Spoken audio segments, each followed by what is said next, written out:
Hi, you join us today on the banks of the beautiful River Spey, and we're fishing on the Tolkien Beat. I've got Ian Gordon with us, and Ian's a famous gillie, guide and casting instructor.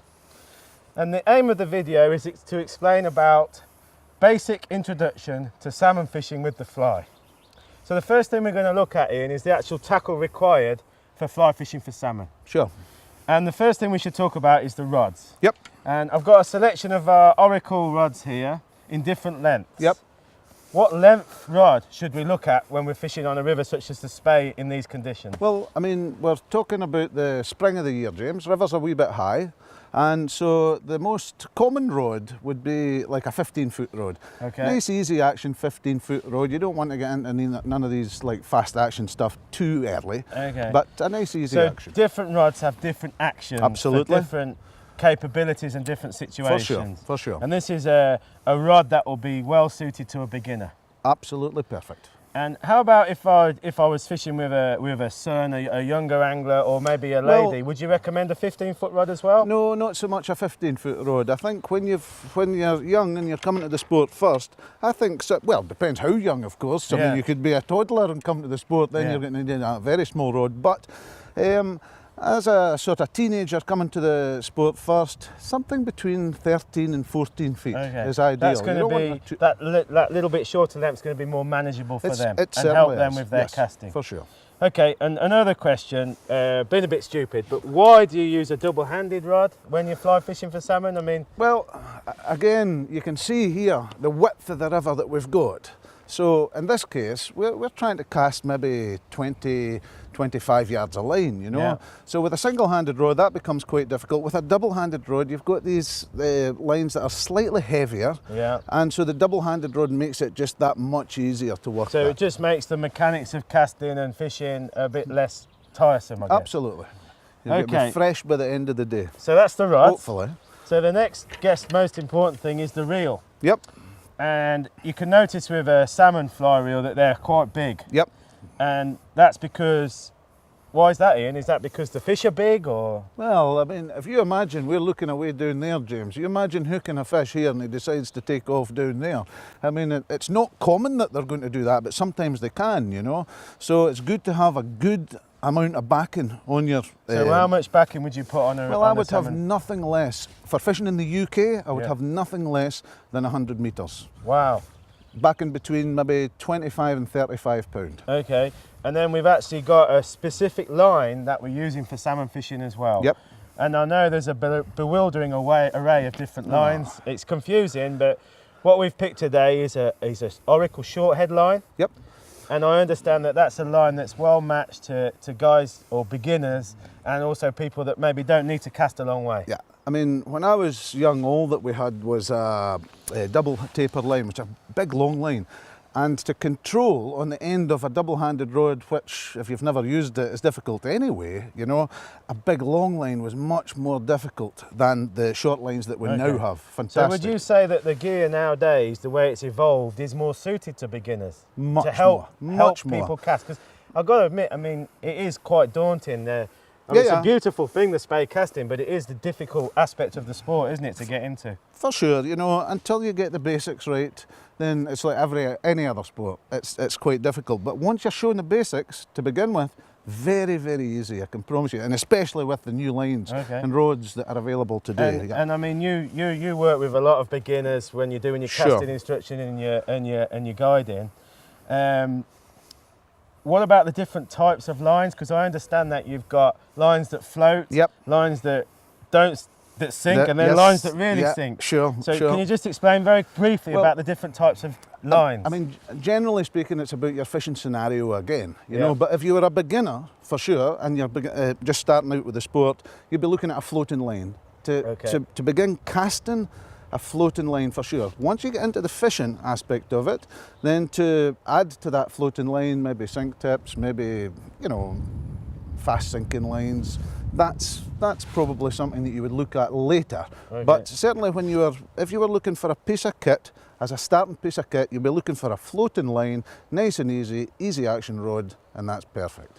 And I know that there's a variety of different tips available that you can combine with different lines. Again, just to keep things simple, that's to affect the presentation of the fly, or how deep the fly is and how fast it is. Absolutely. So you'd advocate using different... Well, if you have a floating line, then you can add these different tips to it, and the tips come in varying degrees of density. So basically you've got intermediate, then sort of medium sink, fast sink. If you want to get right down to the bottom, then you've got all different densities you can use. So, I mean, that's... So a small selection of tips would definitely be an advantage when you're starting out salmon fishing. Absolutely, absolutely. Okay, great. That's been really informative. Thanks a lot, Ian. No problemo, James.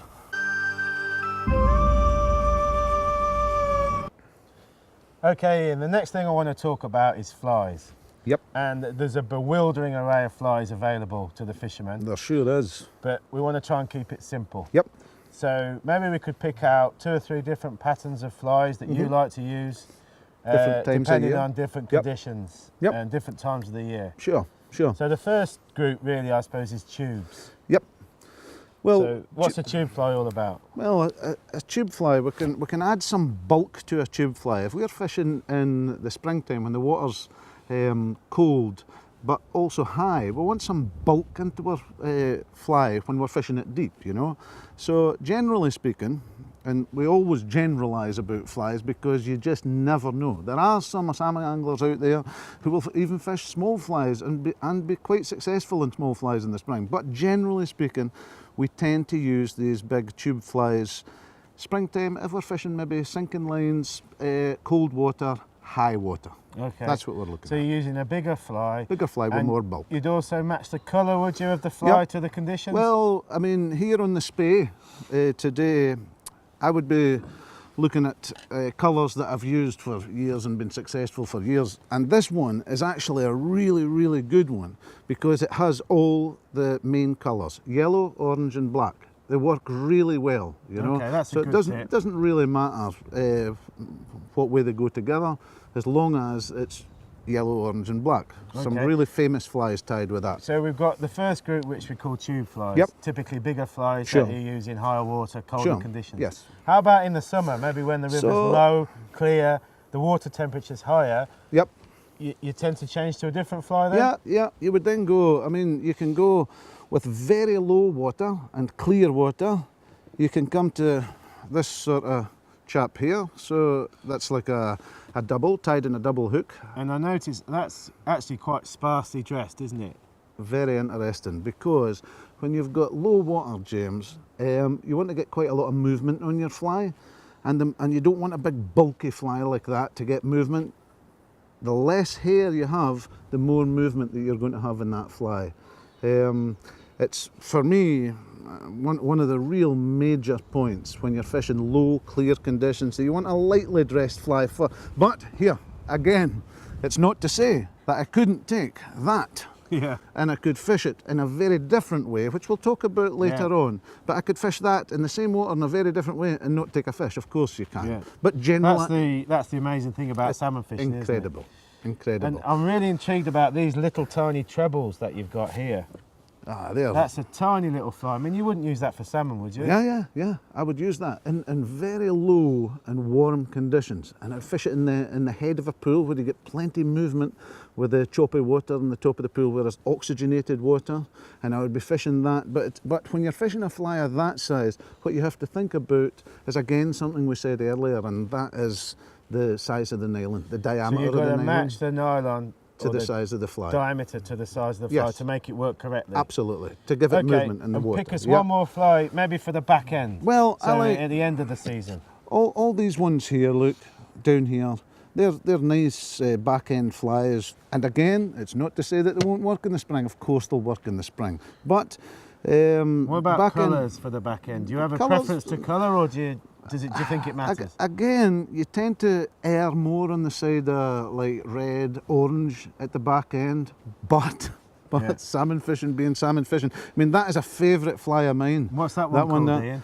Well, I mean, salmon flies come in all different kind of shapes and sizes, and they all come in kind of different names as well. But this one has a local name attached to it called the shitey whitey. Oh, nice. But There's nothing That's shitey the- about the fly. I mean, it caught 78 fish in 1 week up on the Helmsdale, that fly. So, Wow. I mean, it's a very, very good fly. And it's, again, it's like the almost cascade type with a long tail. That's a common fly to be used at the back end. I think I might keep that one back and try that You're not one a getting bit that. later. That'll cost you £3, that, pal. Okay, so to conclude, I mean, I think a lot of beginners may know that salmon don't actually technically feed in fresh water, Yep. am I right? Yep, they so don't. what we're actually trying to do is attract the fish, maybe with a lure to make Yep. the fish Irritate take it it. out of irritation, Yep. or maybe out of imitation of something that actually feeds on in the sea. Well, Am I right? again, you go back to that, this monkey fly. Now, if that's fished fast across the nose of the fish, stripping it, that's going to look exactly like a sand eel in the water. So if the salmon has a memory to something that it's feeding on, and its only mode of investigation is with its mouth, then it's going to have a wee snap at that. Very often you'll find with this type of lure that the salmon will come, turn at it, have a wee nose at it and disappear again. It's a really exciting form of fishing. I tell you what, it's totally fascinating, and it's Great a big fun. aspect of the sport, isn't it? It is absolutely super fun. Thanks a lot, Ian. No bother, mate. No bother. No bother.